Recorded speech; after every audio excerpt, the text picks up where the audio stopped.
The Illinois Congressman Adam Kinzinger joins me now. He served in the Air Force in Afghanistan. He now serves on the House Foreign Affairs Committee. Good morning to you, sir. Morning. You like what the president had to say regarding Afghanistan? I do, and I think it's important to kind of lay the base here for a second. This isn't other wars we've been in. The Afghan people are actually very overwhelmingly supportive of an enduring U.S. presence and partnership with their country, unlike when the Soviets invaded and other invaders happened and the whole population rose up. They don't like the Taliban as much as we don't like the Taliban. These are the people that, again, would not allow girls to go to school, would basically behead people, and are brutal. What this does, and it's kind of the same strategy of what happened in Iraq during the surge, is not just the introduction of new troops. 20,000 additional troops in Iraq was actually very helpful, but what made the difference in Iraq was at a time when everybody was saying leave and pull out, President Bush came forward and said, not only aren't we leaving, we're going to stay and double down. And it actually took the wind out of the sails of al-Qaeda Iraq, and you had this Sunni awakening. That's what this is. This is President Trump very forcefully saying, we're not going to tell you when, where, we're not going to tell you how, but we're going to stay. We're going to work with the Afghan military, who's leaps and bounds better than they have been in the past, who are losing up to 100, 200 people a month defending their country. We're going to continue to enable them. The other thing I want to say real quickly is this. The American people have to understand this is going to be a war that goes on for a very long time, an even longer time, as well as the larger war on terror. It's a generational fight, probably, that's going to last as long as I live.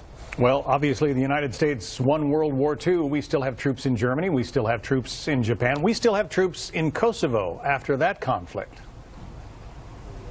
Yeah, that's a great point, and that's what, look, when we get involved, there always needs to be a stabilizing presence. We saw what happens when we left. We won Iraq. I was part of the surge in 08 and 09.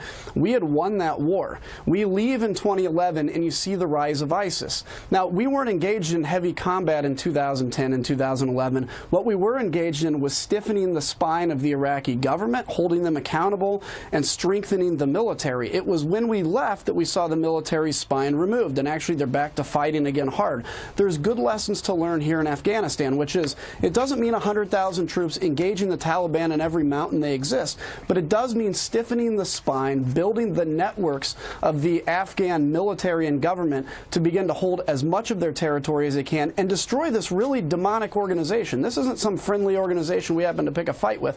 This is a demonic organization that huddled al-Qaeda pre 9/11 and would do the same today if they were in full control. All right, so you're supportive of the president on these Afghanistan plans. I want to ask you about this controversy that he's involved in.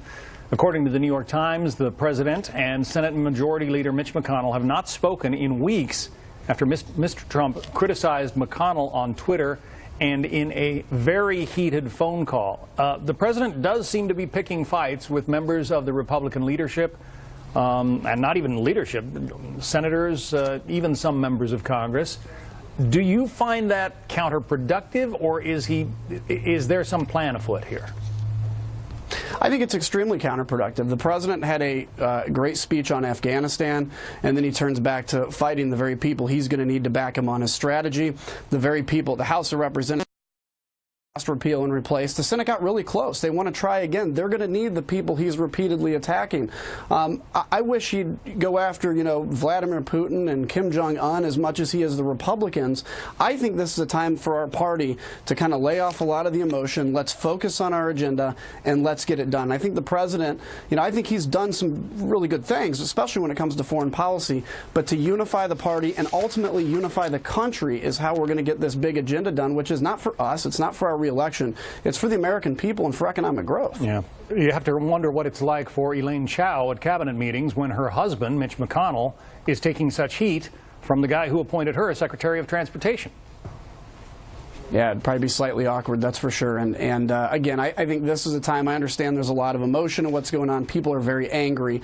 But continuing to rise anger on both sides of the aisle and frankly everywhere does not end in one side saying they're wrong. It ends in some really big bad things that we've seen in the past in this country before. We have to bring the temperature down a lot and have some grown-up discussions again. Congressman Adam Kinzinger. Congressman, thanks very much for your thoughts today. Anytime. Thanks.